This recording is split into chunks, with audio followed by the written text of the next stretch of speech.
So welcome, guys. So my name's Alison Kilby and I'm representing the Colmore bid. I'm one of the new board members on the Colmore bid and I work for Arup. So we've recently moved into the bid district, sitting in One Centenary Way. And my role in Arup is all around property. So I work in our property team, designing buildings. I was actually partially responsible for the fit out of our building, although I'll deny that if ever asked by someone complaining about something in the office. But we're here today really to talk about the bid and the work that we're doing around sustainability, and that remit of that responsibility on sustainability will kind of fall on me now in my new board role. So I want to, find out from our levy payers if there's anything else we can do or anything that they're interested in. But we wanted to share with you kind of what we've done and provide a kind of opportunity for peer-to-peer support. This year we've joined Sustainability West Midlands, and I'll be harnessing the power of that network and the information for businesses across the network and the district. So we are launching some new pages on the bid website. So I don't know if you guys are familiar with that, but we have kind of new ESG pages, which will be an evolving set of documents. It's not going to be a one fixed, see it once, you've seen it all. Every few months, if you come back, there's likely to be more resources there. So that's a number of links to stuff externally, different businesses and different opportunities, funding, resources, all sorts of things that could support you and other levy payers. I was hoping Heather might do that, Phil, post the link in the chat for everybody. And the advice will expand, as we said, and as initiatives gather more pace, we will start to introduce you to those via that page as well. Hopefully, Mohit and Habir, you would be willing to be part of that expansion and sort of forming interest groups. We do want to try and encourage all of the businesses to deepen their knowledge around sustainability, and some of those might be quite advanced and evolved. Certainly within Arup, obviously, as a massive company, we have individuals on our payroll whose job it is to look at these things for us, but other much smaller levy payers don't have that advantage, and we just want to kind of share that knowledge and really use that opportunity. There will be a questionnaire issued just to understand how much you want to engage with us or are willing to engage with us in future, and kind of other information or workshops that you would like to have that would be particularly relevant for your business. I think Philip already let slip at the beginning that we are recording this session, just so that we can kind of write it up afterwards, and we might want to use a video of this session on our website. So if you have any problem with that, do let Heather and Philip know, or just kind of contact any of us to let us know if you have a problem with that. So without further ado, Annie, thanks ever so much for joining us. Annie is a consultant to Birmingham City Council, and she'll just speak to us a little bit on the council and its journey to net zero and the pathways for procuring goods and services. So obviously that impacts scope 3 and carbon emissions, which I'm sure Annie will explain. And hopefully that will give you some insight in some opportunities for your businesses. Annie. Excellent. Thank you very much. I'm just going to share my screen because I've prepared a presentation. Just in terms of sort of meeting management, if you've got any questions, just please raise your hand, and hang on a second, I'll stop sharing for a second, get that. And also don't hesitate to post any questions whilst I'm talking. I can't see the screen when I'm presenting, so if anybody's got any queries, if they could just flag me up if I'm going through the notes. Right, so introductions. You probably all noticed that there's a chap on the call called Matt. I'm going to get him to introduce himself in a minute, but I work for Birmingham and Solihull Council. My background's in supply chain and analytics, which is very important when we're talking about sustainability. And I'm working with the council to impact their scope 3 emissions, but by turn, I'm working with suppliers to impact their own scope 1 to 3 emissions. And I'm here to make it very simple, okay, as to how people can start thinking about sustainability. And I have a lot of information that we can provide you access to. So, Matt. Hi all, my name's Matt. I work for International Synergies. We're a small independent sustainability consultancy based in the Jury Quarter, and we've also got an office in Northern Ireland. So we've spent the last sort of 20 years working on government projects, which is our bread and butter really. And the one we're running at the moment is called CBAS, which is Circular Economy for Birmingham and Solihull. So it's been a grant given to us by the government to help businesses in Birmingham on their sustainability journey. We specialize in circular economy, but we cover all sorts of stuff as well. So the funding is there to sort of go into businesses and help where we can, which is nice. Great. So Matt and I run two programs that all suppliers, all companies in the region can access. The current programs are running until March 2025, and effectively what they do is help organisations adopt sustainability within their organisations. There's all sorts of things that we can offer, which I'll go through, and the support can be light touch. With some organisations, we're spending days working with them, and we can also help address some of your problem statements, whether that be policies, carbon accounting, or actually sort of decarbonisation challenges. The sustainability package that's on offer, not just through Matt and myself, but also the infrastructure in the region, really starting from the top, we can support you by developing carbon accounting with you. We can support you with policies that could be adopted or implemented internally, or amendments to policies for sustainability. There's a growth hub, which is a business support in the region that is there to help with energy audits or any problem statements. We can offer staff training, departmental training on or offline, face to face. There are grants available for sustainability, which I'll run through in the presentation.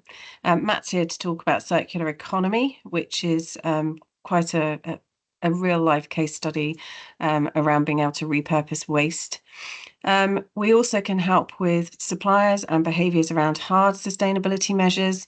And the outputs of some of the input that we can do with suppliers will actually mean that if they apply for tenders with the government, sustainability represents 20% of the weighting for tenders. So it really does give you a really good competitive advantage, having sort of looked at sustainability when you're looking at doing work with the government. So scopes of emission, I probably am teaching a lot of people to suck eggs, but most people really sort of understand about scope 1 emissions, which are emissions directly from your sources on your site. But also more difficultly in your supply chain, there are scope 2 and 3 emissions. And scope 3 emissions are from suppliers and third-party purchases. Scope 3 emissions to you probably feel like they're slightly out of reach for you to impact, but hopefully I'm going to bring them a little bit more to life in this presentation. So some of the outcomes will be that if you're asked about scope 1, 2 and 3 emissions and circular economy, that you'll know exactly what they are and exactly how to start considering implementing some measures internally in the organisation you sit in. For the council, their scope 3 emissions sit within the suppliers in their supply chain. So the piece of work that Matt and I do is we go directly to companies. Every single day we're talking to suppliers and trying to understand how we can support them with their sustainability measures. And also cost and carbon quite frequently go hand in hand.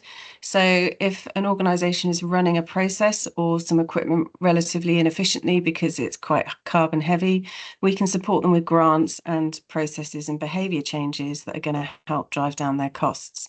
So we've got some great case studies that we can run through in this presentation that's going to bring it to life to you and show you the art of the possible. Within most organisations, scope 3 emissions represent a very large percentage of their spend. Obviously, we've got Willis on this call here, which is obviously a legal insurance company. Professional services tend to have lower scope 3 emissions, but manufacturing companies, for example, would have very high scope 3 emissions because they probably have some kind of manufacturing sites and large supply chain.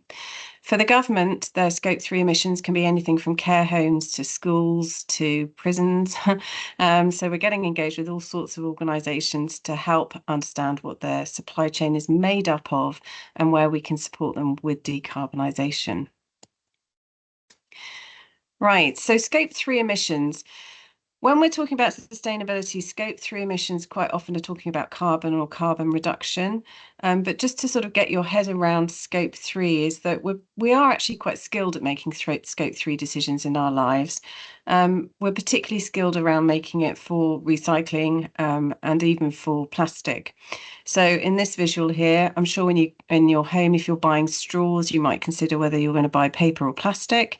You've obviously got your bag for life when you go to the supermarket. And on the far right-hand side, organisations like Adidas are quite comfortably making trainers from recycled plastics from the sea. So these are all scope 3 decisions, and they really are a sort of second guess of saying to yourself, where is this coming from and has it been sourced sustainably? And the decarbonisation piece for sustainability is really making those decisions about the things that your organisation buys in. So how do we address the problem statements within sustainability? Well, normally it's taking a step back and saying, what is the solution? What is the problem statement that we've got, and what is the solution that we need? So sustainability could be inefficient equipment. It could be inefficient behaviours. And I think we're all aware of inefficient behaviours when we have 10 couriers turning up in our house a week, when I often think that they could drop the parcels at a depot and I could do one pickup. There's high cost areas of business. Rising energy costs are a very big factor to a lot of organisations. And in fact, the access to energy and how that is put in place in their organisation will make a big difference. We've got factory shifts, which go hand in hand with equipment efficiency. The longer the factory shift, the longer it's going to be burning energy for, particularly if you're running night shifts. So we can look at behaviour changes around things like that. And then one final consideration is that a lot of investors are looking for organisations to be sustainable, that they want to invest in. And it can be a very strong message to the market if you're able to demonstrate sustainability and sustainability practices. Right, I'm going to move over to Matt to bring his circular economy to life. Hi all.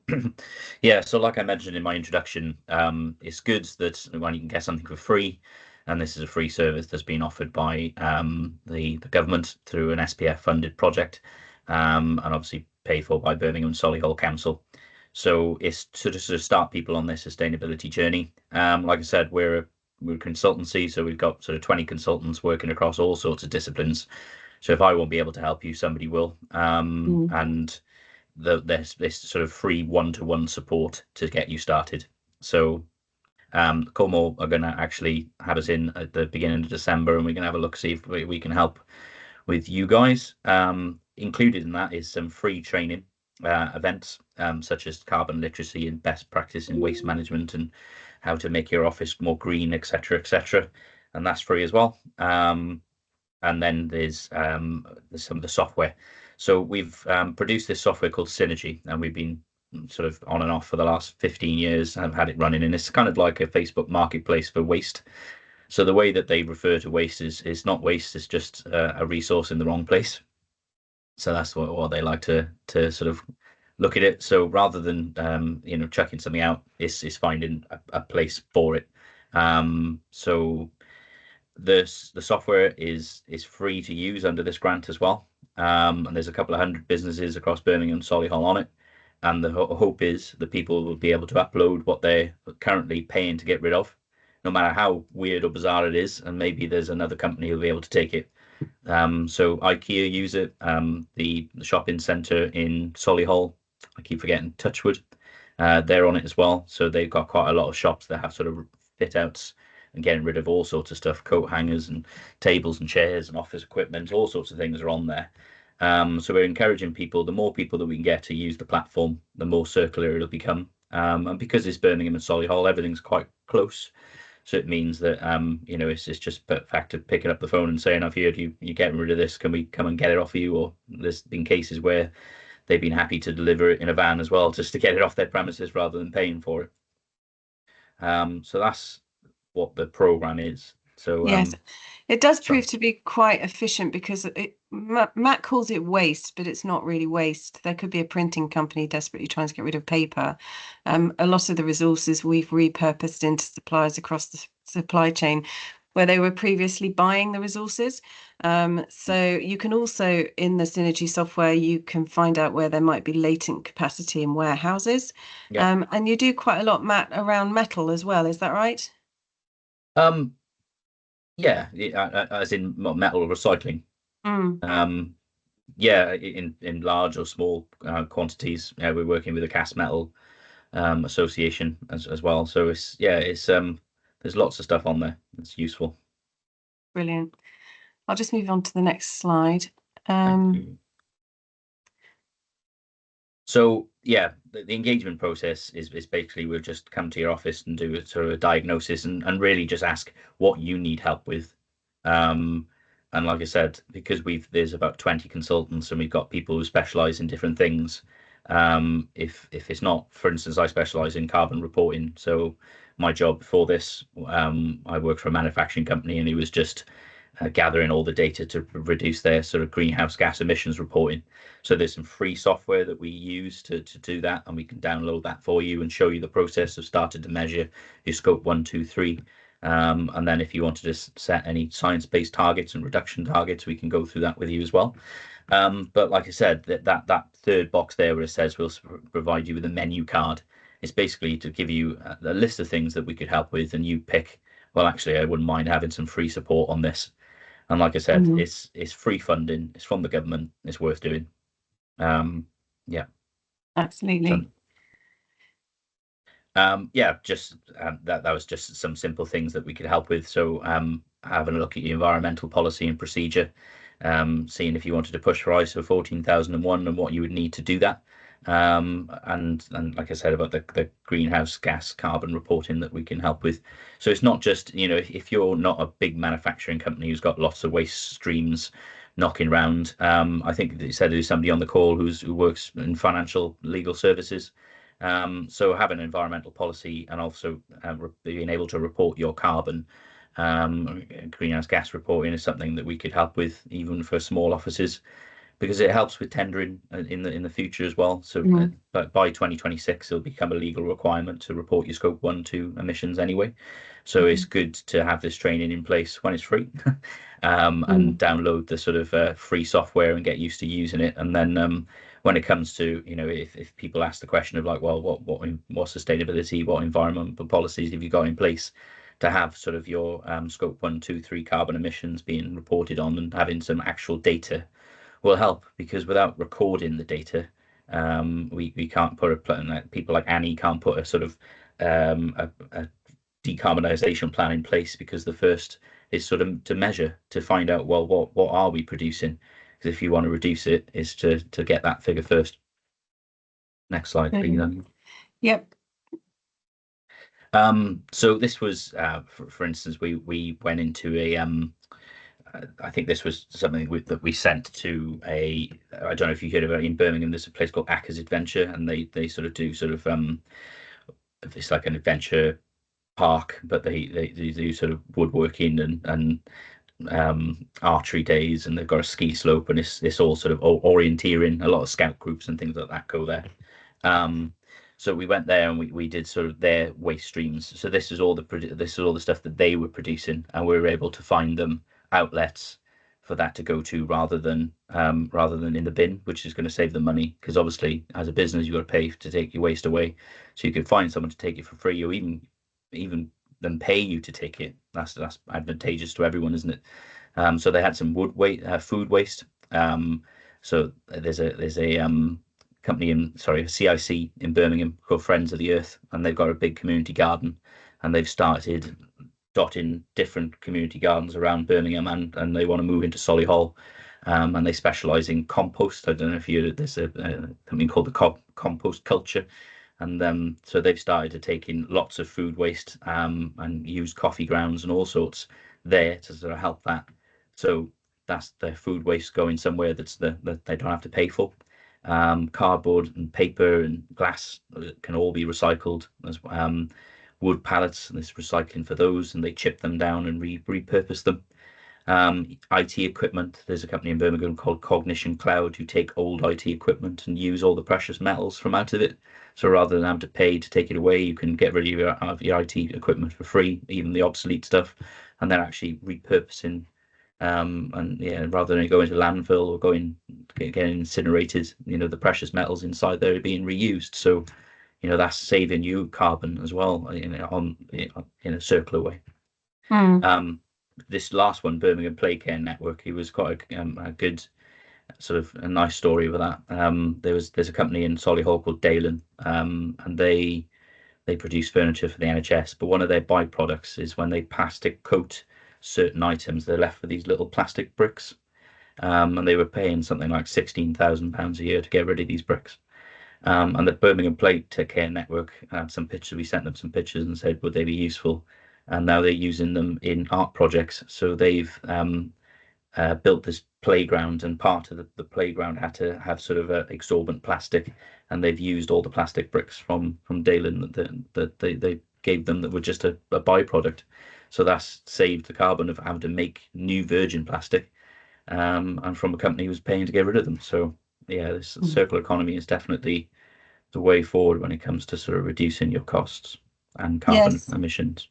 Yes, and actually with professional services companies, with Willis on the call, I mean, I've worked with a lot of organisations where IT hardware is actually quite expensive to dispose of, but working with some of the refugee centres and areas in Birmingham, we've been able to connect them to the Synergy software, where really companies' waste in IT, stuff that they just don't need anymore, is actually repurposed to help underprivileged children at school, for example. So it does apply to all sorts of organisations, and it really is addressing a really good sort of problem statement in the community. So I'd say it's definitely worth getting in to have a look at the software. You'd be surprised at just exactly how applicable it could be for your organisation. And if you've got a facilities management or an IT department, jump off the call, give them a shout and say, listen, speak to these guys, and they'll sort of talk about how we can repurpose the waste for the organisation into a supply chain that's going to be really helpful for the community. I'll go on to the next slide. So Matt and I go around and see a lot of companies every single day, and I've put together a very, very brief case study. We talk to them about what the issues are. I had an organisation yesterday that was in a very inefficient site, and they really wanted to relocate, but they couldn't really afford to. They were a charity. And luckily, I was able to sort of advise them that the government has grants that can help with things like that. So we've got a bit of a win-win, because in the future, we'll be able to save them energy costs as well as the cost of move. So really what we're thinking about here is future-proofing your organisation to be sustainable. And as I mentioned earlier, cost and carbon quite frequently go hand in hand. I don't think I've left an organisation where we haven't been able to make a really positive impact on sustainability and indeed their bottom line. One of the big areas, and I know that, some people might lease buildings, so we can work with landlords. Some people might own buildings, but also as well, you could be thinking about your suppliers' emissions. So do you have a really, really inefficient manufacturing company that you're using for something who is running a massive site, and as you drive down the motorway every morning, you sort of see the smoke coming out of the chimney? I can promise you would be able to work with that supplier to help reduce their emissions. LED and solar and lighting are one of the key sort of hero things that can be generated for sustainability. There's up to, I'll just go through here, about 60% energy reduction that can be achieved through a number of measures. One of them, and I'm going to call it out first, would be having an EV, an electric vehicle charger, near your building for business. I don't know if people here on the call have got an electric vehicle, but quite frankly, you do need to charge them quite regularly if you're doing long trips for businesses. And even an organisation making it easier for people to use electric vehicles by having a charging point is a significantly positive step that can be made. Now, obviously that's going to reduce carbon emissions, but in terms of solar and lighting and LED, we would comfortably see a 20 to 30% reduction in energy costs as a result of implementing those two elements. There are also packages that are available to companies in the community that are financed through a government framework, which means that there's no capital outlay for running some of these programs. And I'll just go into here just a little bit of a sort of case study. The current year, which is just on the left-hand side, was showing a sort of annualized cost of energy of £48,000. There was an LED, and this is just LED actually, implementation, which reduced their baseline costs down to 16,000, which is significant. Out of that, there was obviously a sort of £40,000 saving, but 17,000 of it was the equipment that was installed. That was taken out from the finance package, which means that the net saving that the organisation made was 18,189 in year one, moving up to a £29,000 saving in year two and onwards. These kind of numbers. So this is for one of the clients that we've worked with, but we were at a energy park. We were actually at a venture park the other day, and we were able to quite comfortably save them £100,000 in their energy carbon consumption as a result of having a look at some of these packages. Now, the job that Matt and I do, if you were thinking, "Go, how do we do that? How do I start?" Because I think one of our clients said, "Wow, energy is a bit like the Wild West." Because we deal with supply chains every day, and because we work in sustainability every day, we can help support you to be able to go through the steps of what you need to do in order to be able to see what a good outcome could look like and whether it's a decision that you as an organisation want to make in terms of sustainability. Coupled with that, there are a couple of steps that are available to organisations who are running programmes like this, which is also to be able to get a grant from the government to help fund some of the equipment that's being installed to drive down the carbon savings. And I'm going to come on to the grants and what they look like very shortly. But actually, I'm just going to take a pause for a couple of seconds just to ask if anybody has got any questions before I go on. I've got one, Annie. Do you ever come up with opposition to putting in the EV chargers because the company would have to pay for the electricity that charges the company's the employee's car? Well, actually, that's actually set by the charging equipment. So if you were buying your energy at 19p a kilowatt, you could set it to be a charger that charges 25p a kilowatt. So you could make it profit making.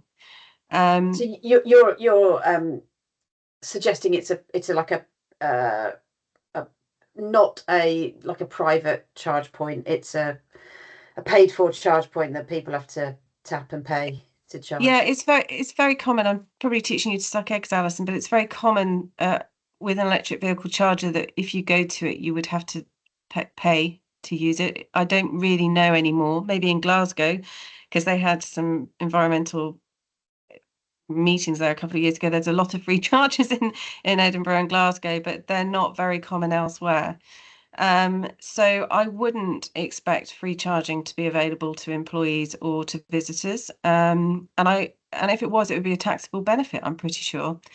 But I would expect for an employee to be able to go and get their charging done cost efficiently with their employers. But the employer would also want to have a smart meter where they could get a different tariff for the EV charging. So energy consumption will be between 19 and 23p a unit approximately, but EV charging kilowatts are about 6p a unit, and a smart meter would be able to determine what the usage of the kilowatt was for, and then therefore what the price was. So actually, this is probably quite a good point. Can I just have a bit of a show of hands as how many people have ever used or have or know about electric cars? Would anybody say they're an expert? I am, because I've had 3 now. and they're not the nirvana. So I can't see the hands, but how many hands have gone up for people who know about electric cars? Any? Oh, there's a I'm couple. aware of them, Annie. Absolutely. Yeah. I've been in a Yeah. few too. Does anybody own one, or has anybody owned one? No. Okay, so the trick about the electric chargers, and this is really quite important, it's applicable to every company, is that to charge an electric vehicle takes between 5 and probably maximum on a relatively normal charger that an organisation would put in 30 miles an hour. So if I travelled 150 miles to go to Birmingham and my car had a range of 200, that could mean at the wrong charger, I have to sit for 6 hours and charge my car. So when you have an electric vehicle, it's really important. You can get ones that self-charge and various other things, but the technology is very new. So having an electric vehicle charger in an organisation is a jolly helpful thing for sustainability, because anybody who is travelling to your organisation would really benefit at being able to put, 30 to 60 miles on their vehicle whilst they're doing business with you.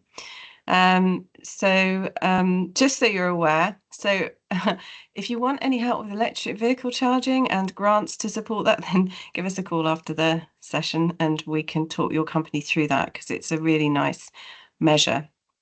So you've probably guessed from this that we're pretty skilled at all things electric and supporting you through that. So our support and advice to you is free of charge. So it is almost a no-brainer to be able to reach out and have a chat.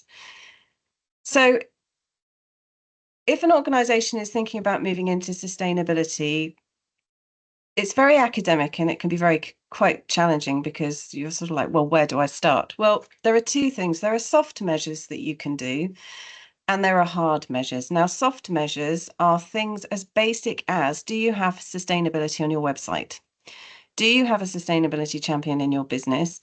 And if the answer is no to both of those, then they really are the first step of your sustainability plan and strategy. And a sustainability strategy can be as basic or as complex as you like. And if you're applying for government work, it doesn't have to be a really complex sustainability strategy. It is success just having some of the basics in place. Do you have a sustainability policy? Well, if you don't, we have got templates or recommendations that we can provide you for some of the things that you might want to incorporate.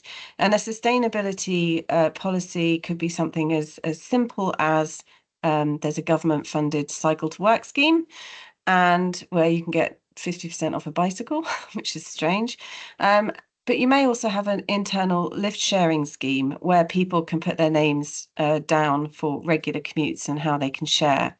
So the measures can be very basic, but actually all of these things that I've discussed are really quite beneficial to people in their day-to-day life because they save them money. Also, what are the behaviours around how the business operates? I'm working with a company at the moment that has Coca-Cola in fridges, and the fridges are on 24/7. So we're putting a timer on the plug so that they go off at night, because nobody's drinking them at night, so they don't need to be cold. It's really quite straightforward, actually, but it's a really good step. What are your suppliers doing? Normally with your suppliers, I would say that 80% of what you spend is going through a handful of suppliers. Even for a very large organization, it would be 10 to 30. So if you looked at those 10 to 30 suppliers and thought, which ones of these produce things like uniforms? Is it worth talking to them to understand and visiting their factory how sustainable they are? Because you'll find that in everyday life, there'll be suppliers that are producing things sustainably, and in equal supply, suppliers that are not. And the price point might actually be the same. And just having an awareness of your supply chain is really helpful. Okay. There are very obviously hard measures for scope 1 to 3 emissions. And this is a hard measure is when you physically take an action to change something. So that could be your energy provider. It could be putting an EV charger at your building. It could be around food. Is the food got a large carbon mile on it? Is it coming over from Africa? Or in fact, are you able to source something from a local supplier and have some provenance around it? logistics, travel, transport for fleet, and then also some basic things. It's not so much about decarbonisation, but fabrics that are man-made don't biodegrade, whereas cottons do, and making simple steps to implement sustainable uniforms is significant. And in fact, my son was doing a case study at school on McDonald's, and I said, could you imagine the impact if McDonald's had biodegradable uniforms? Because they obviously must have millions of uniforms that they give out every year globally. So the hard measures are physical actions that you take, and a decarbonisation plan, a sustainability strategy could contain one, none, or just 2 or 3 measures across hard and soft. And if you haven't got anything in place, then keeping it simple and just developing 1 or 2 measures is a success story. And Matt and I are on hand here to help you make this success. So one of the things that the region doesn't do very well, Birmingham and Solihull, is that they don't tell everybody what great services are actually around. The council are working very hard to create sustainable energy resources for the regions in the future. There's a huge amount on biodiversity, and believe it or not, Birmingham and Solihull are kind of up there as best in Europe for sustainability, which is quite fantastic. I've done some research around some of the other councils in the UK, and they're not half as up to speed as Birmingham is. And there's a whole raft of people here to support you with sustainability. And there are also a number of grants that are available to any organisations. But in some instances, it's categorised by small, medium enterprises. And the grants range from £1,000 up to £100,000, which sounds like a huge amount of money, and it is really. The threshold for grants is that a company can apply for up to £360,000 worth of grants in any 2-year period. And it's not uncommon that I will ring a company and sort of talk to them and say, oh, you could possibly get a grant for that. And they say, oh, no, we're at our threshold already. There are companies that are very grant savvy, and there are 3 grants that are relating to net zero. The one on the left is net zero decarbonisation. I'll talk to you about what it's for in the next slide, but it's 50% match funded, which is really quite good, because if you were planning on carrying out these sustainability steps already, this is really to help you get onto that. And it's also for small, medium enterprises that are based in Birmingham and Solihull or moving to Birmingham and Solihull. So my charity that I spoke about earlier, they were thinking about moving location because it was inefficient. This net zero grant would kick in to help them with that. The one in the middle is the West Midlands Small Medium Enterprise Grant. Again, it goes up to 100,000, and it's for existing companies in Birmingham, Solihull, and Shropshire, actually. It's 50% match funded, and on the next slide, I'll tell you what the elements are for. And the final one is a little bit more complicated. It's a business energy and efficiency grant programme. It's much more for larger organisations where the energy decarbonisation output is 10% or more of their, or it's not 10%, sorry, it's 10% of their turnover. So this slide here reflects the type of thing that we can be applying the grants for. And I'm going to go over to the left again. Basic things like ventilation, fans, compressors, wind turbines, solar. Solar includes batteries. The batteries are very helpful because they store the energy so that you can repurpose it during peak pricing. You've got lighting, LED, wind turbines, and water management. The grant in the middle is it's quite broad, this one. It can be used to invest in new machinery. So if you had a piece of equipment, and for Willis on the call, it could be a printing, let's say a photocopier. For a manufacturing company, it could be a printing press. If that machine is old and laggy and producing 1,000 units an hour, and you can get a brand new one that's sustainable and producing 100,000 units an hour, then you're going to be using less time to run the equipment, and it's going to save on carbon. So this grant in the middle can be used for innovation, for product development. It can be used for your own internal investment, relocation and expansion, new startups, capital equipment, and it's quite broad. So it's, if we're looking at the sustainability requirements that your organisation may want to adopt, then we can probably apply this grant quite comfortably to it. And the one on the right is a little bit more challenging in the sense that we would be doing an energy audit and we would need to see the energy consumption reduction be more than 10% of your turnover, which is quite a high level. But that said, for a big manufacturing company, that could be quite straightforward. Does anybody have any questions at this stage around any of these? Just to let you know that if people are sort of thinking about the sustainability, the steps are probably get Matt and I to come and talk to you, work out what the problem statements are. Is there any investment that's needed around the problem statement? Can we support you with an audit to get, an assessment of that, which is free of charge? Great, we've made the assessment. There is a business case there. You definitely want to do it. It's going to save you lots of money and it's going to really have a good impact. Matt and I can help you apply for the grants. We can even kind of polish it off and tell the grant people that it's there. So it's quite a nice service that we can offer. And I will just go back to my presentation, which is nearly finished. Bear with me. So please get in touch after this call. Matt and I wouldn't have a job if we didn't have lots of companies giving us a call and asking for information. And we can also make ourselves available to trained staff.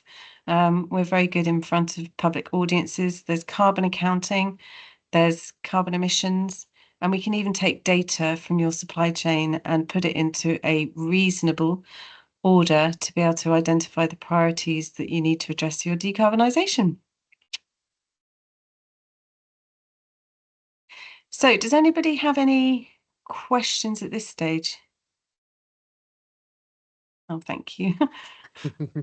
Not a question from me, Annie. I think all I would say is obviously we've alluded that we'll be catching up early in next month, and based on the conversations we've had and what you've gone through today, really looking forward to looking at what we can do as an organisation to improve our sustainability, but also sharing that with our members so they can get a real feel for what it's like to actually go through that process, and how successful and how easy that can be. So really looking forward to driving this forward in the next few weeks.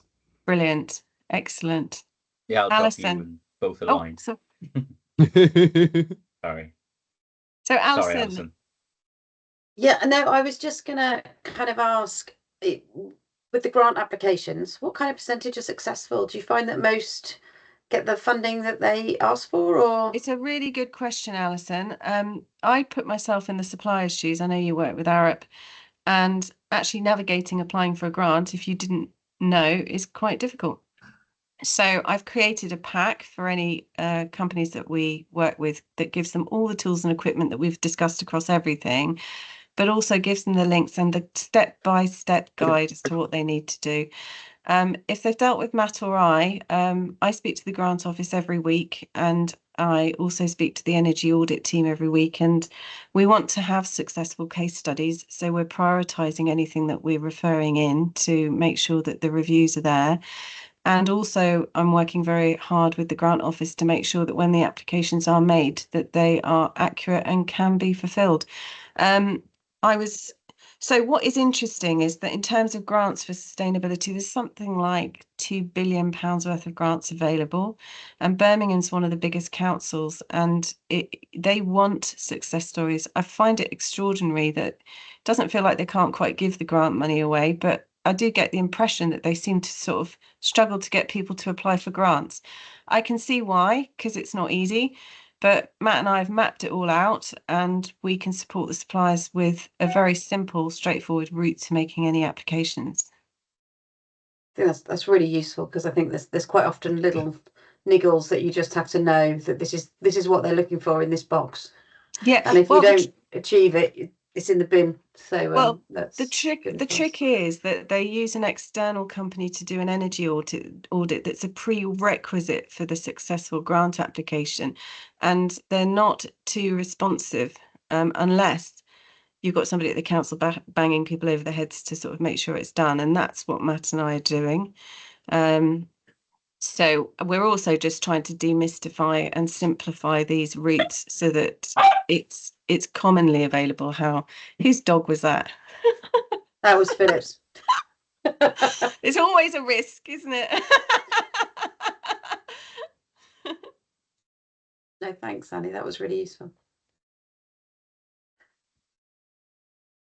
So just thanking the guys that spoke. So Annie and Matthew, thanks ever so much for sharing your expertise with us. It's been really interesting to understand those real life case studies and the kind of levels of change that people can make with relatively modest, changes in the way they operate, or, a little bit of technology. It's not all this far-fetched thing becoming more sustainable. So hopefully once the recording of this goes out, we can share that with more people and make some more introductions to kind of lower the carbon emissions of the Colmore district as a whole, as well as just us as an organisation. So that'd be really good. I mean, it is a real insight, I would say, as a takeout from this session. If we were to ask any individuals, really, if they fundamentally know what scope 1, 2 or 3 emissions are, they probably don't. And actually the electric vehicle question is really quite an eye-opener, because we're all being pushed to go electric vehicles, net zero, but in fact very few people even know how it works. And ironically, when you get an electric vehicle, you actually have to spend a whole weekend driving around downloading apps so that you can use the blimmin' chargers and setting up payment systems. And it's just like parking, though, Annie, isn't it?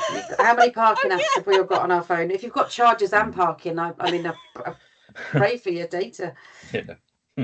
Anyway, but thank you all very much for your time, and please don't hesitate to pull us in to run any chats or talk to any suppliers, or if you've got a referral or a problem statement, we are more than happy to be here to support.